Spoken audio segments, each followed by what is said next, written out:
और अध्याय 2 श्लोक नंबर 12।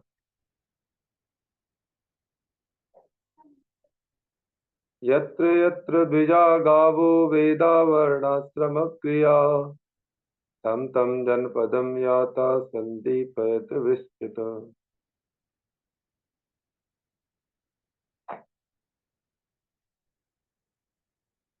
यहाँ पर जहाँ कहीं भी गायें तथा ब्राह्मणों को सुरक्षा प्राप्त है तथा जहाँ जहाँ वर्णाश्रम नियमों के अनुसार वेदों का अध्ययन होता है वहाँ वहाँ तुरंत जाओ।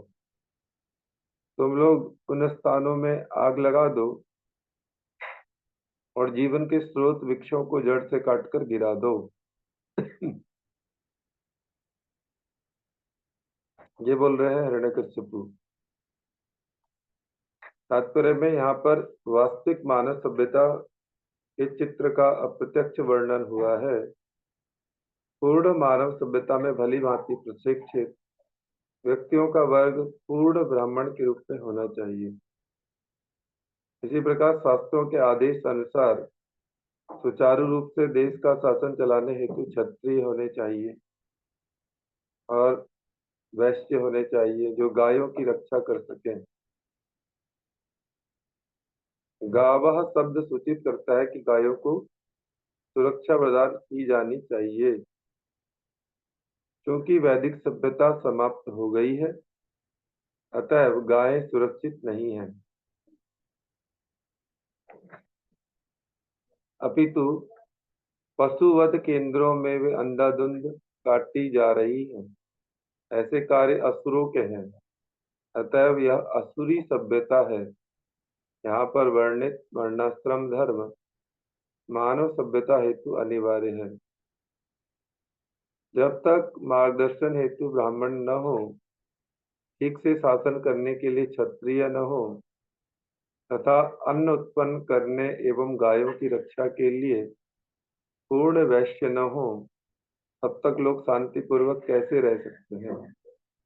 यह असंभव है। अन्य बात यह है कि वृक्षों को भी सुरक्षा प्रदान की जानी चाहिए। वृक्ष को उसके जीवन काल में किसी औद्योगिक कार्य हेतु नहीं काटा जाना चाहिए। कलयुग में वृक्षों को उद्योग हेतु विशेष रूप से कागज मिलों के लिए व्यर्थ ही काटा जाता है और ये मिलें बड़ी मात्रा में कागज तैयार करती हैं जिससे आसुरी विज्ञापन, व्यर्थ का साहित्य, अनेक समाचार पत्रों का प्रकाशन होता है तथा अन्य कागजी उत्पाद बनते हैं। यह असुरी सभ्यता का चिन्ह है। जब तक भगवान श्री विष्णु की सेवा हेतु आवश्यकता न पड़े वृक्षों का काटना वर्जित है। यज्ञा यज्ञार्थ कर्मणोऽन्यत्र लोकोऽयं कर्म बंधना।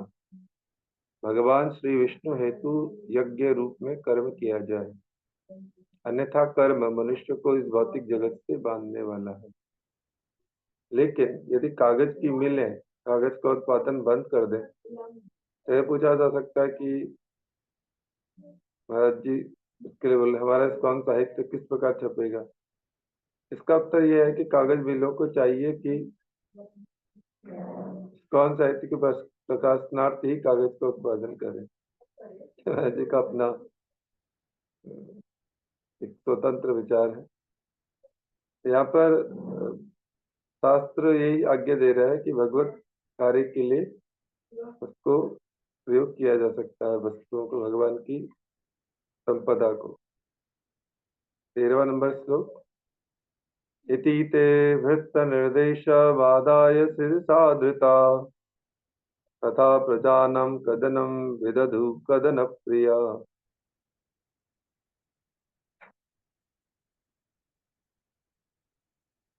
इस प्रकार जघन्य कर्म करने हेतु लालायित असुरों ने हिरण्यकश्यपु की आज्ञा को अत्यंत आदर पूर्वक लिया और उसे नमस्कार किया।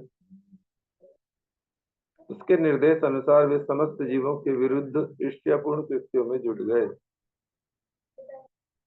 जैसा कि यहाँ पर बताया गया है कि आसुरी सिद्धांतों के अनुयायी सामान्य जनों के प्रति नितांत ईर्ष्या से परिपूर्ण रहते हैं।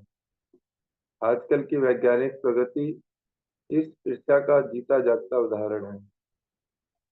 नाभिकीय ऊर्जा का आविष्कार जनता के लिए विपत्तिजनक रहा है, क्योंकि संसार भर में असुरगण नाभिकीय हथियार बना रहे हैं। इस प्रसंग में कदनप्रिय शब्द अत्यंत महत्वपूर्ण है। असुरगण जो वैदिक संस्कृति को विनष्ट कर देना चाहते हैं, वे निर्बल नागरिकों से अत्यधिक ईर्ष्या करते हैं और ऐसा कार्य करते हैं कि उनकी खोजें अंततोगत्वा हर व्यक्ति के लिए हानिकारक सिद्ध होती है। जगतो अहिता श्रीमद् भगवत गीता के 16वें अध्याय में यह भली भांति बताया गया है कि असुरगण सामान्य जनों के विनाश हेतु किस प्रकार के पाप कर्मों में रत रहते हैं।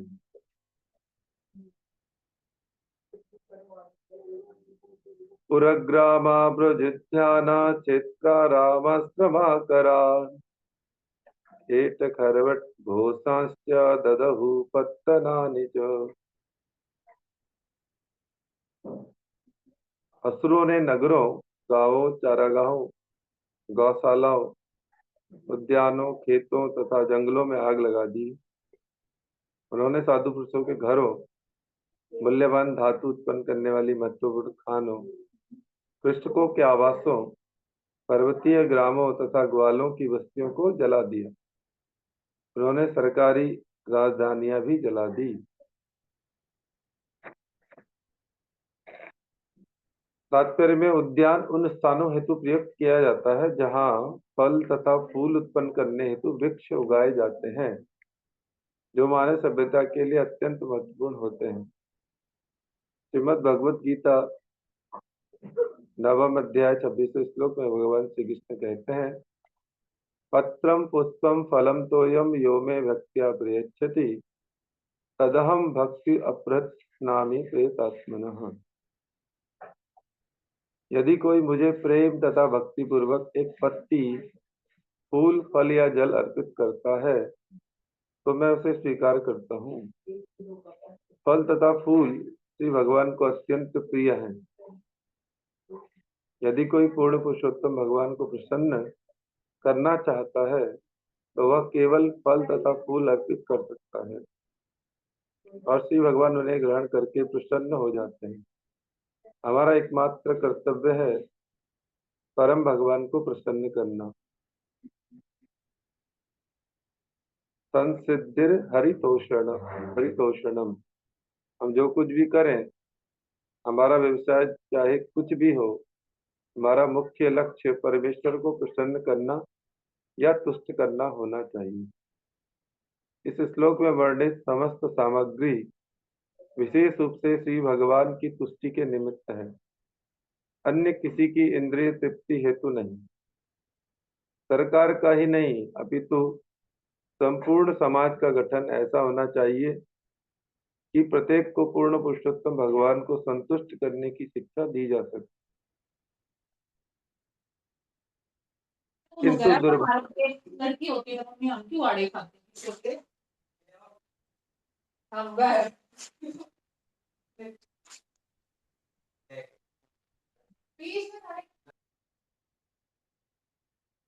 किंतु दुर्भाग्यवश इस युग में न ते विदु स्वार्थ गतिम ही विष्णु।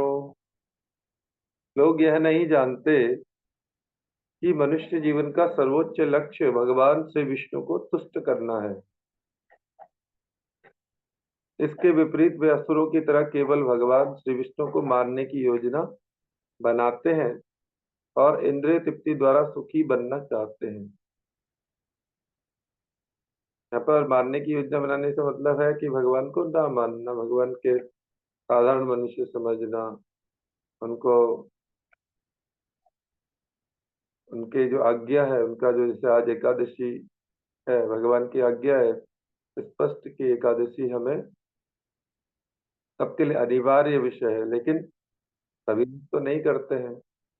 कारण स्पष्ट है, क्योंकि जो लोग भगवान विष्णु के शास्त्र को नहीं मान रहे, शास्त्र को जो नहीं मान रहे वो असुर असुरता ही है। केचित् खनित्र विबुधौ सेतु प्राकार गोपुरान् आजीव्यांश्चित् वृक्षान् केचित् परशुपाणय प्रादः प्रादः यं शरण्यान् ये के प्रजानां जलिदोद्मुख।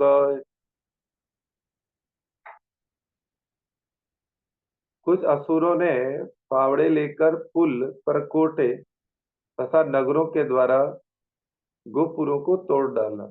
इसका जैसे हम बोल सकते हैं एक प्रकार से आतंक फैलाना, आतंकवादी की तरह ही हो गया। कुछ ने कुल्हाड़े लेकर आम, कटहल आदि के महत्वपूर्ण वृक्षों तथा अन्य भोज्य सामग्री वाले वृक्षों को काट डाला। कुछ असुरों ने हाथ में जलती हुई मसाले लेकर नागरिकों के आवासीय मकानों में आग लगा दी। सामान्यतः वृक्षों का काटना वर्जित है। विशेष रूप से जो वृक्ष मानव समाज के भरण पोषण हेतु स्वादिष्ट फल उत्पन्न करते हैं, उन्हें कतई नहीं काटना चाहिए। विभिन्न देशों में भिन्न भिन्न प्रकार के फल के वृक्ष होते हैं। भारत में आम तथा कटहल के वृक्ष प्रमुख हैं और अन्य स्थानों में आम, कटहल, नारियल तथा बेर के वृक्ष पाए जाते हैं। ऐसा कोई भी वृक्ष जो मनुष्य के भरण पोषण हेतु स्वादिष्ट फल उत्पन्न करते हैं, उन्हें तो बिल्कुल भी नहीं काटा जाना चाहिए। यही शास्त्रों का आदेश है। एवं विप्रकृते लोके दैत्येन्द्रानुचरिर्मुहुः दिवं देवा परित्यज्य भुवि चेरुरलक्षिता। इस प्रकार हिरण्यकश्यप के अनुयायियों द्वारा बारंबार अप्राकृतिक घटनाओं के रूप में सताए जाने पर सभी लोगों ने बाध्य होकर वैदिक संस्कृति की समस्त गतिविधियां बंद कर दी। देवतागण भी यज्ञों का फल न पाने के कारण विचलित हो उठे। उन्होंने स्वर्गलोक के अपने अपने आवास त्याग दिए और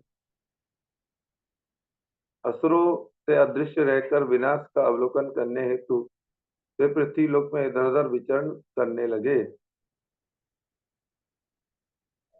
जैसा कि श्रीमद् भगवत गीता में वर्णन किया गया है कि यज्ञ संपन्न करने से मनुष्यों तथा देवताओं को अनन्य आश्रित सौभाग्य प्राप्त होता है। जब असुरों के उत्पादों से यज्ञ होने बंद हो गए तो देवतागण सहज ही यज्ञ के फलों से वंचित रह गए और उन्हें अपने अपने कर्तव्य करने में बाधा पड़ने लगी। अतएव वे पृथ्वी लोक पर यह देखने और विचार करने हेतु उतर आए कि यहाँ के लोग किस प्रकार विचलित हुए हैं और इसके लिए भी क्या करना चाहिए। हिरण्यकशिपुर्भ्राता संपरेतस्य दुःखितः कृत्वा कटोत्कचादीनि भ्रातृपुत्रान् सान्त्वयत्।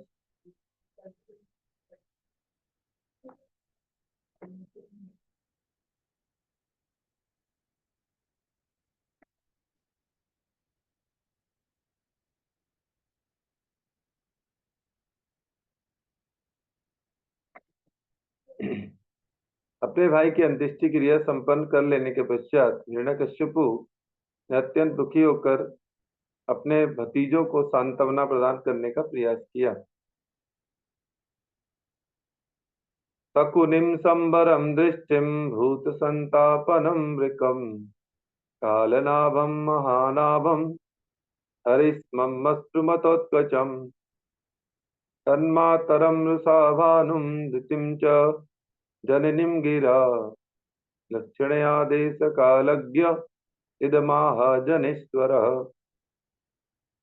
हे राजन, हिरण्यकशिपु अत्यंत क्रुद्ध था, किंतु महान राजनीतिज्ञ होने के कारण वह देश तथा काल के अनुसार कर्म करना जानता था। अतः वह अपने भतीजों को मृदु वचनों से सांत्वना देने लगा।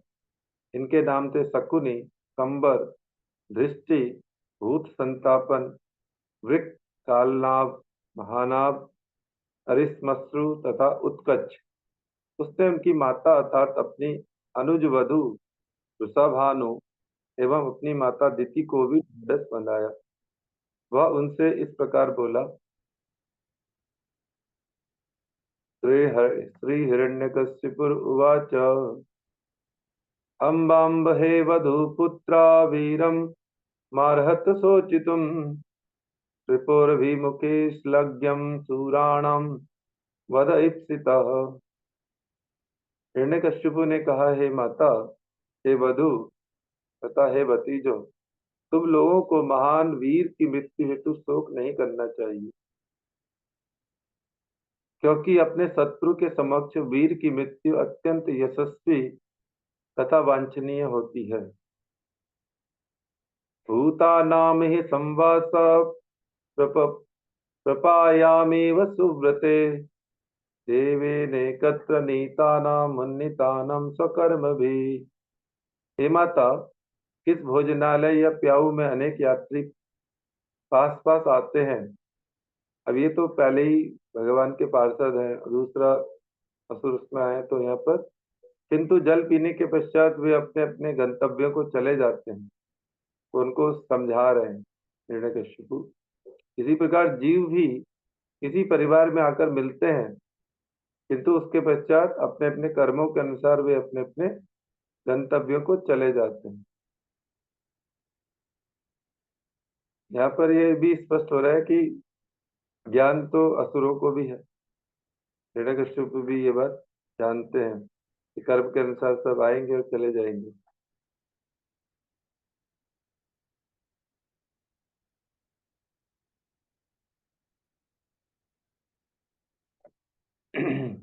तात्पर्य में प्रकृति क्रियमाणानि गुणे कर्माणि सर्वश अहंकार विमूढ़ात्मा कर्ता हवति मन्यते। मोहग्रस्त जीवात्मा भौतिक प्रकृति के तीन गुणों के प्रभाव में आकर अपने आप को उन कर्मों का कर्ता सोचने लगता है। जब हम मोहग्रस्त होते हैं तो जीवात्मा जो है वो क्या है, भौतिक प्रकृति के संपर्क के आने के कारण तीन गुणों के प्रभाव से अपने आप को कर्ता समझने लगता है। जो वास्तव में प्रकृति द्वारा संपन्न होते हैं, सभी जीव प्रकृति के आदेशों के अनुसार ही कर्म करते हैं, क्योंकि भौतिक जगत में हम पूरी तरह से उच्चतर नियंत्रण में रहते हैं। सभी जीव इस भौतिक जगत में इसलिए आए क्योंकि वे भगवान श्री कृष्ण की तरह भोग करना चाहते हैं, और इस प्रकार वे भौतिक प्रकृति द्वारा भिन्न भिन्न मात्राओं में बद्ध होने हेतु भेजे गए हैं। भौतिक जगत में तथाकथित परिवार एक घर में ऐसे अनेक व्यक्तियों का सम्मिलन है जिन्हें अपना बंदी जीवन बिताना होता है। इस प्रकार जेल में बंद अपराधी अपनी अवधि पूरी होने के बाद छोड़े जाने पर बिखर जाते हैं, उसी प्रकार हम परिवार के सदस्य जो अस्थायी रूप से एकत्र हुए हैं अपने अपने गंतव्य की यात्रा करते रहेंगे।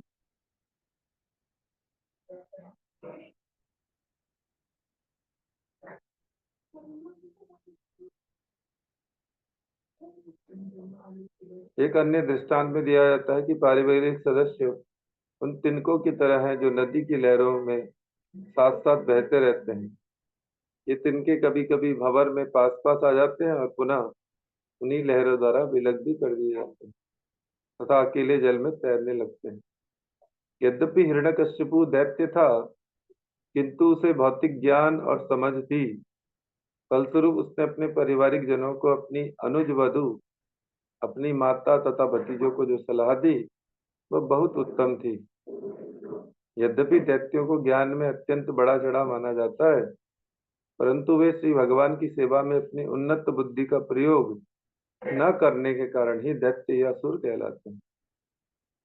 साधारणतः जगत में भौतिक कार्य करने वाले लोग भी बुद्धिमान होते हैं, लेकिन बस यही एक वो है कि वो उस बुद्धि को भगवान की सेवा में नहीं लगा रहे। अतः पुंभे द्विज श्रेष्ठा वर्णाश्रम विभाग अनुष्ठित धर्मस्य संसिद्धि हरितोषणम। अतः हे द्विजश्रेष्ठ, यह निष्कर्ष निकलता है कि मनुष्य वर्ण तथा आश्रम के विभाग के अनुसार अपने नियत कर्तव्य धर्म करता हुआ जिस सर्वोच्च सिद्धि को प्राप्त कर सकता है वह है भगवान श्री हरि को प्रसन्न करना।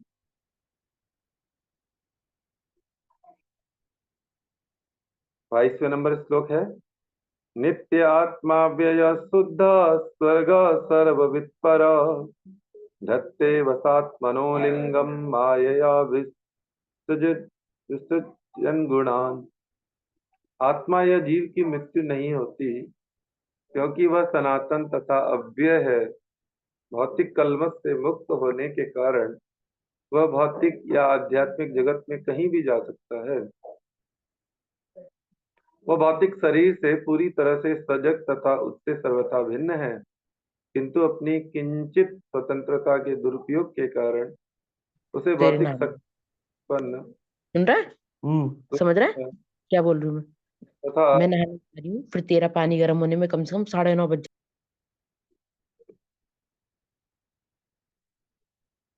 उत्पन्न सूक्ष्म तथा स्थूल शरीर धारण करने पड़ते हैं, और इस प्रकार उसे तथाकथित भौतिक सुख तथा दुख सहने पड़ते हैं। अतएव किसी भी मनुष्य को शरीर में से आत्मा के निकलने पर शोक नहीं करना चाहिए। तात्पर्य में हिरण्यकश्यपु ने अत्यंत बुद्धिमानी से आत्मा की स्थिति का वर्णन किया है। आत्मा कभी भी शरीर नहीं होती है, अपितु वह सदैव शरीर से पूर्णतया भिन्न होता है। नित्य तथा अव्यय होने के कारण आत्मा की मृत्यु नहीं होती। यहाँ पर शरीर और आत्मा तो ये लगातार ही बताया जाता है इस बारे में। जो आध्यात्मिक जगत है वो आत्मिक लेवल पर, तो आत्मा मुक्त भाव से भौतिक जगत का भोग, किंतु जब वही शुद्ध आत्मा मुक्त भाव से भौतिक जगत का भोग करना चाहती है तो उसे भौतिक प्रकृति के प्रतिबंधों के अंतर्गत रख दिया जाता है, जिसके कारण उसे किसी न किसी प्रकार का शरीर धारण करना पड़ता है और उसके सुख एवं दुखों को भोगना होता है। इसका वर्णन भी भगवान श्री कृष्ण द्वारा भगवत गीता में 13वें अध्याय में 22वें श्लोक में बोला, कारणम गुण संगस्य सदसद योनि जन्मसु। जीव विभिन्न परिवारों में या योनियों में उत्पन्न होता है, क्योंकि वह भौतिक प्रकृति के गुणों द्वारा दूषित रहता है। भौतिक प्रकृति द्वारा बद्ध होने पर जीव को एक प्रकार का शरीर धारण करना होता है, जो परमेश्वर के आदेश अनुसार प्रकृति द्वारा दिया गया होता है। यहाँ पर ईश्वर सर्वभूतानां हृदयेषु अर्जुन तिष्ठति भ्रामयन् सर्वभूतानि यंत्रारूढ़ानि मायया। हे अर्जुन, परमेश्वर प्रत्येक के हृदय में स्थित है और ये उन सभी जीवों का विचरण का निर्देश करते रहते हैं जो भौतिक शक्ति से निर्मित यंत्र पर आरूढ़ हुए हैं। यह शरीर एक यंत्र के तुल्य ही है और जीव को उसके कर्म के अनुसार भौतिक प्रकृति के वशीभूत होकर इधर उधर विचरण करने हेतु विशेष प्रकार का यंत्र प्रदान किया जाता है। यह तब तक चलता रहता है जब तक वह पूर्ण पुरुषोत्तम भगवान की शरण में नहीं जाता। मामेव ये प्रपद्यन्ति माया मेताम तरन्ति ते।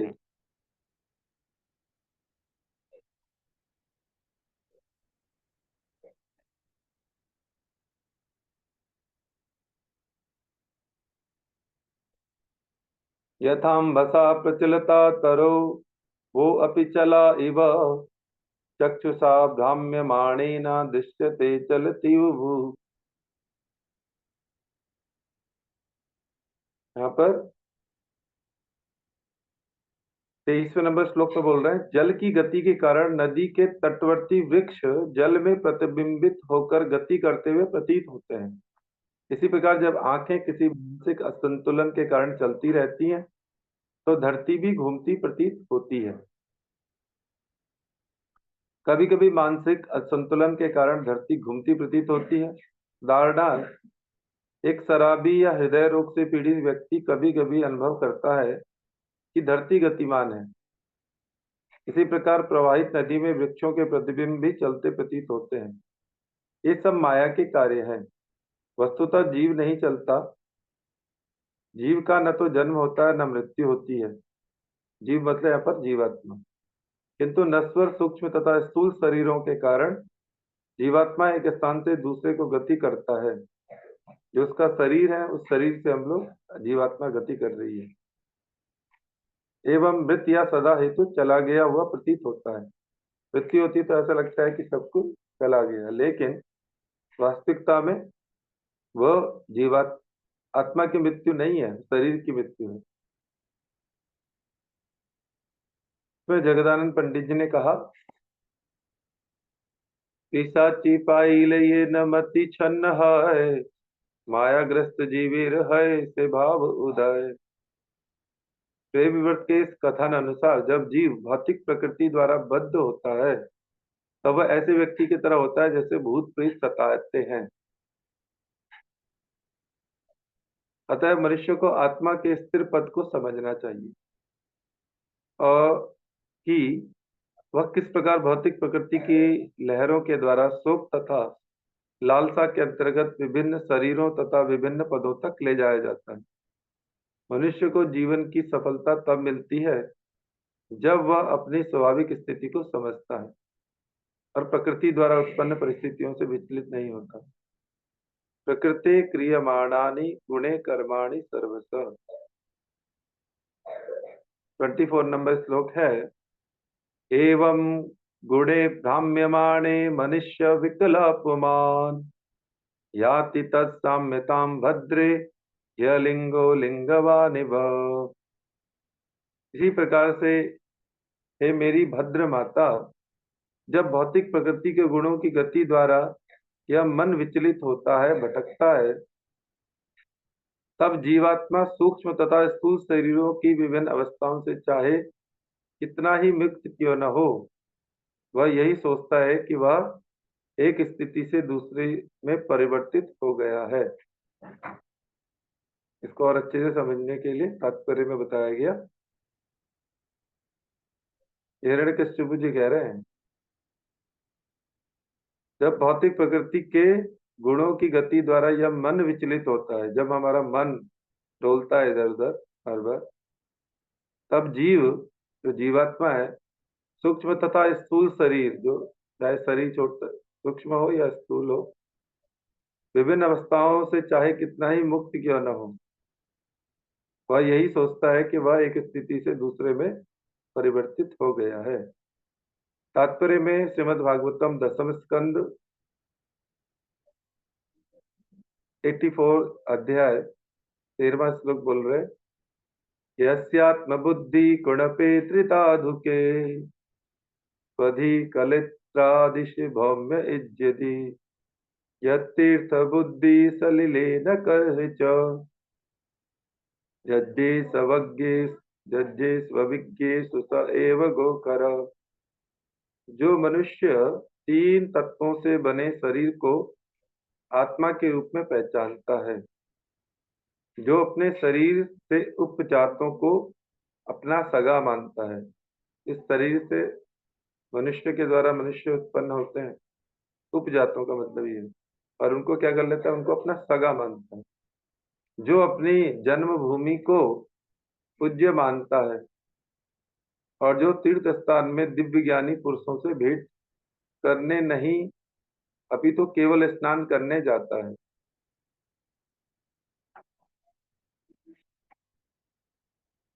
उसे गाय या गधा ही समझना चाहिए। यहाँ पर तो बहुत बड़ी बात बोली। जो मनुष्य तीन तत्वों से बने शरीर को आत्मा के रूप में पहचानता है, इस शरीर को ही आत्मा मान रहा है, जो अपने शरीर से उत्पन्न जो है उनको अपना सगा मान रहा है और सिर्फ जन्मभूमि को ही पूज्य मान रहा है, और जो तीर्थ स्थानों में दिव्य ज्ञानी पुरुषों से भेंट करने नहीं, जो तीर्थ स्थान है, जो भगवान का दिव्य धाम है, उन धाम में विशेष रूप से जो वैष्णव है, संत महापुरुष हैं, उनका दर्शन न करने अपितु सिर्फ कि वहां आज गंगा जी चलते हैं, गंगा जी में स्नान करके आते हैं, आज यहाँ जाते हैं, यहाँ स्नान करके आते हैं, उन्हें गाय या गधा ही समझना चाहिए। मतलब गाय तो बहुत सरल और ये भी गधा मूर्ख। यद्यपि हिरण्यकश्यप एक महान असुर था, किंतु वह आज की जनता के समान अल्पज्ञ नहीं था, आज की तरह कम ज्ञानी नहीं है हिरण्यकश्यप। उसे आत्मा तथा सूक्ष्म एवं स्थूल शरीरों का स्पष्ट ज्ञान था। किंतु अभी हम इतने पतित हो चुके हैं कि बड़े बड़े विज्ञानी, दार्शनिक तथा नेता सहित प्रत्येक व्यक्ति सिर्फ देहात्म बुद्धि के अधीन है, जिसकी शास्त्रों द्वारा निंदा की गई है। स एव गोखरा, ऐसे व्यक्ति गायों तथा गधों के तुल्य हैं। हिरण्यकशिपु ने अपने परिवार के सदस्यों को उपदेश दिया कि यद्यपि उसके भाई हिरण्याक्ष का स्थूल शरीर मृत हो गया था, जिसके कारण वे शोक संतप्त हैं। जो हिरण्याक्ष को मार दिया भगवान वराहदेव ने, उसके कारण जो शोक संतप्त परिवार है, उसको हिरण्यकशिपु उपदेश कर रहे हैं। और उन सबको हिरण्याक्ष की महान आत्मा हेतु शोक संतप्त नहीं होना चाहिए, क्योंकि उसे अगली गति प्राप्त हो चुकी है। आत्मा सदैव अपरिवर्तित रहती है, अविकला पुमान। हम आत्माएं हैं, किंतु जब हम मानसिक क्रियाकलापों, मनोधर्म द्वारा बहा लिए जाते हैं, तब हमें तथाकथित बद्ध भौतिक जीवन भोगना पड़ता है। ऐसा प्राय अभक्तों के साथ होता रहता है। हराव भक्तस्य कुतो महत गुणा, भले ही अभक्तों में उच्च भौतिक गुण हो, किंतु वे अल्पज्ञ होने के कारण उनमें एक भी उत्तम गुण नहीं रहता। भौतिक जगत में बद्ध जीव की समस्त उपाधियां सबके अलंकरण के तुल्य हैं। बद्ध जीव को आत्मा तथा इस भौतिक संसार के प्रभावों से परे उसके उच्च अस्तित्व का कोई ज्ञान नहीं होता। एस आत्मा विपर्यासो यलिंगे लिंग भावना, एस प्रिया प्रिय योगो वियोग कर्म संस्कृति, संभवस्य विनाशस्य शोकस्य विविध स्मृता, अविवेकस्य चिंता च विवेक स्मृतिरेव च। मोह अवस्था में जीव अपने शरीर तथा मन को आत्मा स्वीकार करके कुछ व्यक्तियों को अपना सगा संबंधी और अन्य व्यक्तियों को बाहरी व्यक्ति मानने लगता है। इस भ्रांति के कारण उसे कष्ट भोगना पड़ता है। निसंदेह ऐसे मनोकल्पित भौतिक विचारों का संचय ही इस भौतिक जगत में दुख और तथाकथित सुख का कारण बनता है। इस प्रकार स्थित होकर बद्ध जीव को विभिन्न योनियों में जन्म लेना होता है और विभिन्न चेतनाओं में कर्म करना पड़ता है, जिससे नवीन शरीरों की उत्पत्ति होती है। यह सतत चलता रहने वाला भौतिक जीवन संसार कहलाता है। जन्म, मृत्यु, शोक, अल्पज्ञता तथा चिंता, ये सब ऐसे भौतिक विचारों के कारण होते हैं। इस प्रकार हम कभी उचित ज्ञान प्राप्त करते हैं, तो कभी जीवन की भ्रांत धारणाओं के पुनः शिकार बनते हैं। यहाँ पर इसको अगर दोबारा अध्ययन करें, बोला जा रहा है मोह, जब हमारा मोह होता है तो जीव अपने शरीर तथा मन को ही आत्मा स्वीकार करके कुछ व्यक्तियों को क्या करता है, अपना सगा संबंधी मान लेता है, और जो अन्य व्यक्ति है उनको बाहरी व्यक्ति मानने लगता है। और इस भ्रांति के कारण ही ये भ्रांत, जो एक प्रकार से उसके मन में कंफ्यूजन, भ्रांति है, उसे कष्ट भोगना पड़ता है, और इसी के कारण वो कष्ट भोग रहा है।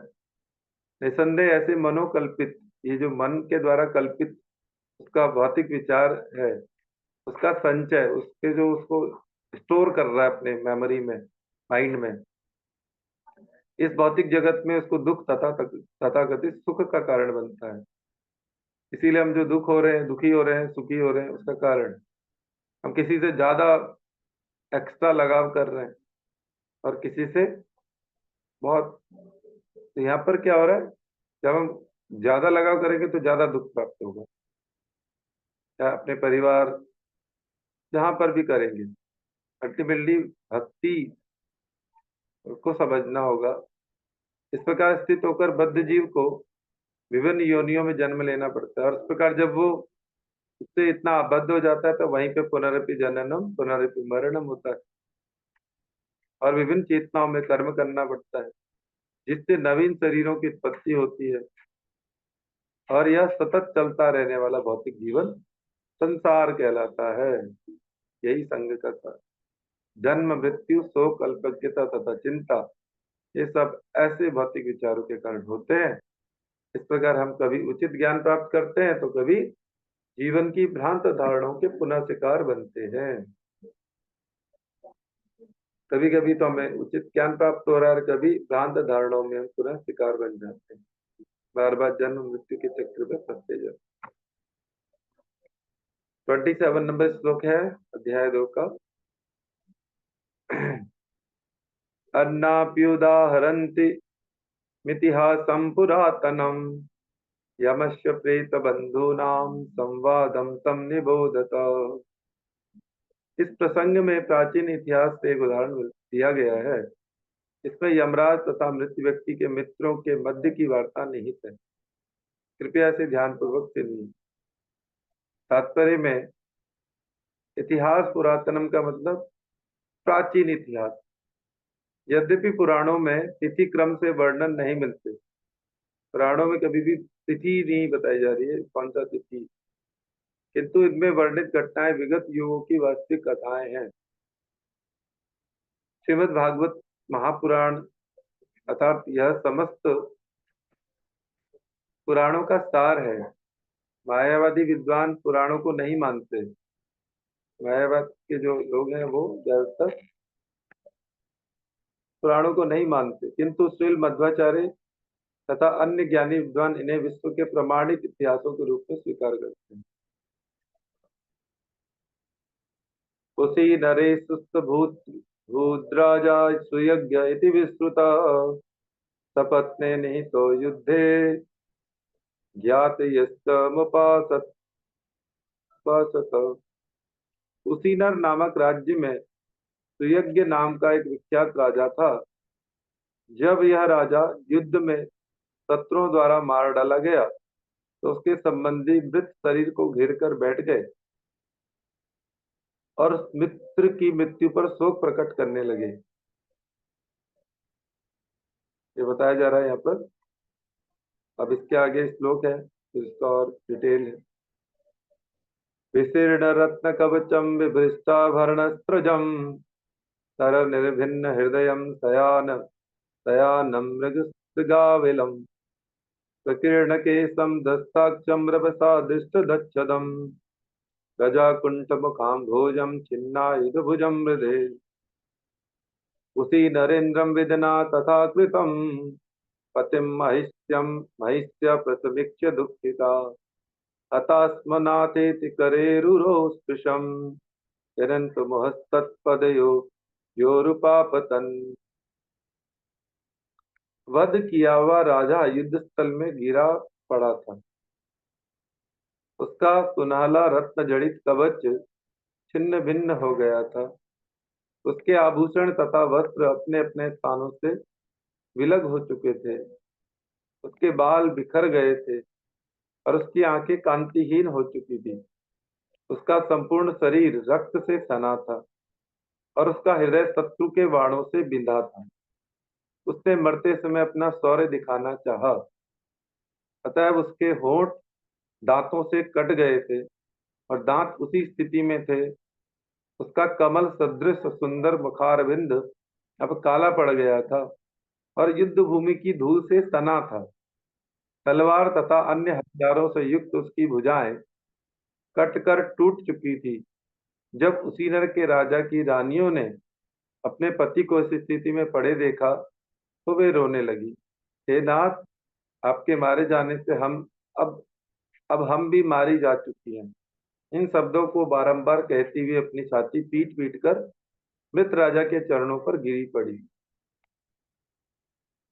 तात्पर्य में जैसा कि यहाँ कहा गया है, रभसा दृष्ट दक्षदम, युद्ध के समय राजा क्रुद्ध था। उसने अपना पराक्रम दिखाने हेतु अपने होंठ काटे तो भी वह विधिवत मारा गया।